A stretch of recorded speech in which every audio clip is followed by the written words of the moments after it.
Subscribe to our YouTube channel and press the bell icon to get the latest updates. China is massing troops along the line of actual control inside Indian territory in Ladakh in the western sector for the last couple of months, digging in its heels, refusing to give up the positions that it has occupied inside Indian territory.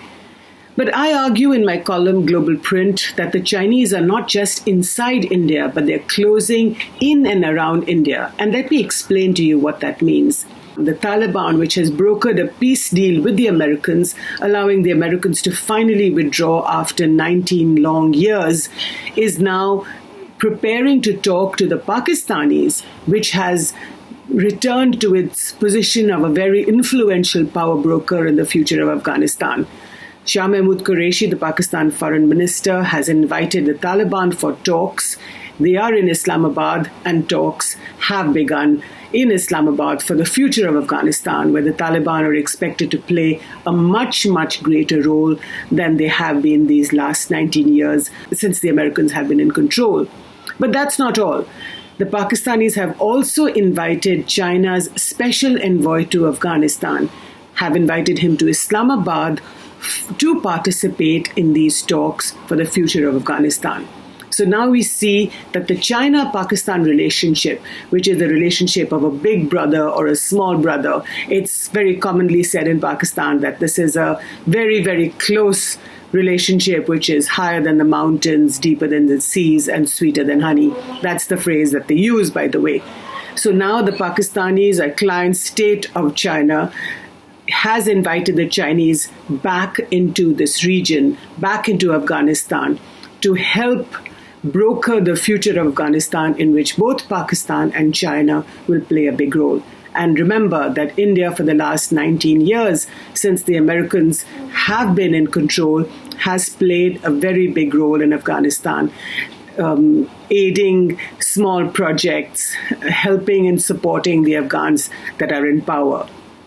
From Afghanistan, let me take you to India's east, in Bangladesh, where the Chinese once again have been talking to Bangladeshi Prime Minister Sheikh Hasina.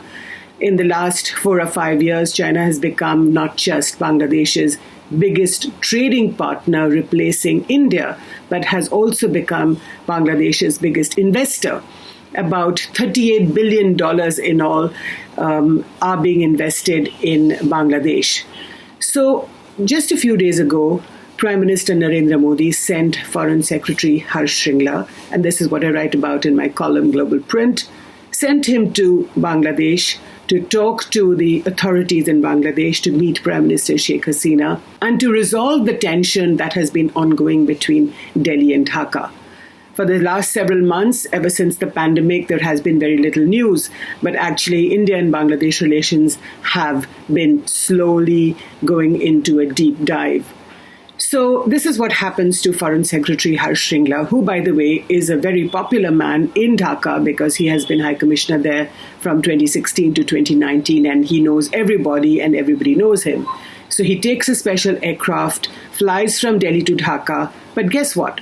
Nobody from the Bangladeshi establishment comes to receive him at the airport.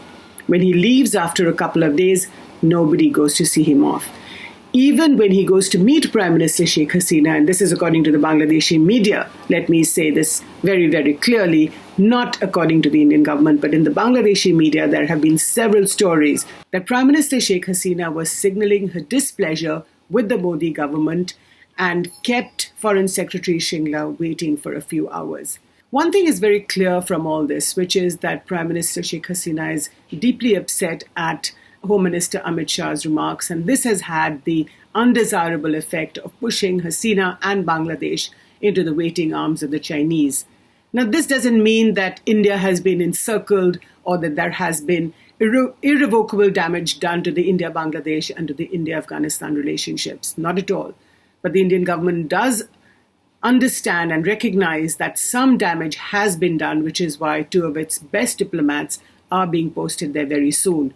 Rudrendra Tandon in Kabul and Vikram Doraiswamy in Dhaka.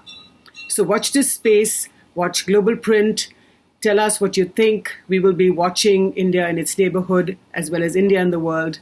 And please don't forget to subscribe to the Print's YouTube channel and tell us what you think. This is Jyoti Malhotra for ThePrint.